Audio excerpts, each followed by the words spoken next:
दस्तूर पाटी या ठिकाणी संत ज्ञानेश्वर महाराज आणि संत सोपान काका यांच्या पालख्यांची बंधू भेट सध्या होताना आपल्याला पाहायला मिळते।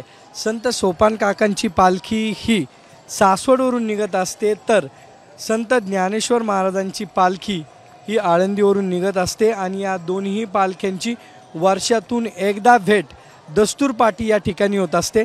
दस्तूर पाटी हे माळशिरस तालुक्यातलं शेवटचं गाव आहे आणि ही बॉर्डर पास झाल्यानंतर पंढरपूर तालुका लागतो आणि दोन्ही पालख्या पंढरपूरच्या दिशेने प्रस्थान करतात। आपण जर पाहिलं तर दोन्ही पालख्यांवरती बंधुभेट माऊली आणि बंधुभेट असे दोन्ही रथ सजवण्यात आलेले आहेत आणि वर्षातून ही भेट एकदाच वारीच्या वेळेस होत असते। यावेळी या बंधुभेटीमध्ये संत ज्ञानेश्वर महाराजांच्या रथातील नारळ आणि हार संत सोपान काकांच्या पालखीला दिला जातो, तर सोपान काकाच्या पालखीचा हार आणि नारळ ज्ञानेश्वर महाराजांच्या पालखी रथामध्ये दिला जातो आणि ही भेट या ठिकाणी होत असते। या ठिकाणी आता मोठ्या प्रमाणावरती वारकरी या बंधू भेटीचं स्वागत करतात।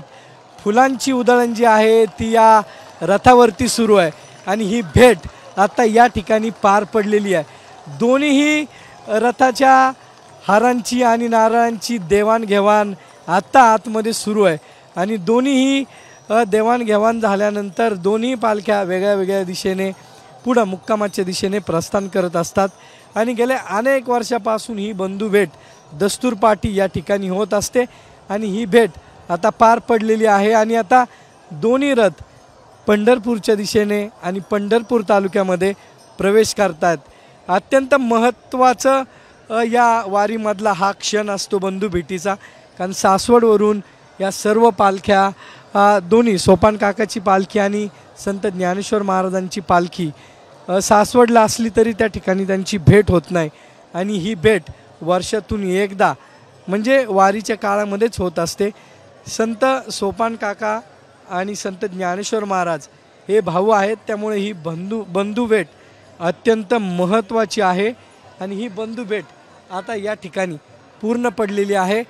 कर्णा वाजवला जाईल आणि कर्णा वाजवल्यानंतर या दोन्ही पालख्या पंढरपूरच्या दिशेने प्रस्थान करतील, त्यामुळे वारीतला हा अत्यंत महत्त्वाचा क्षण मानला जातो। कॅमेरामन आदर्श कटकेसह सागरावाड, साम टीव्ही, दस्तूर पाटी।